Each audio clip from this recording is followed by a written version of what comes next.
What's up friends, welcome back to Joe Tutorial, and in today's video I'm going to show you how to use Google app on your Android or Samsung Galaxy phone. Guys, I currently own a Samsung Galaxy phone here and I'm going to use the Google apps. I'm going to show you how to do it. So what you want to do, you want to go ahead and look for a group of apps on your Android phone, particularly looking like this. As you can see, it's a follow group with a lot of Google apps, and you just want to go ahead and open up the first one, your Google.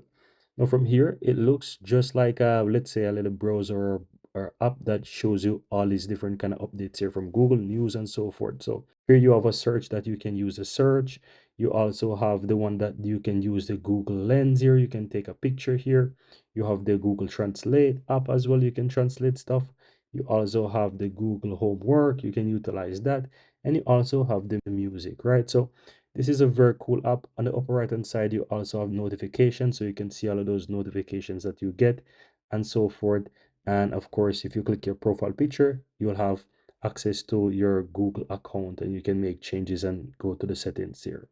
And this is it, guys. At the bottom as well, you have home, you have search, and you also have another section here where you can see your saves directly in Google as well, called Park. So you can go ahead and you can make your saves and you can create as well. So that's it, guys. Very easy and very simple, guys.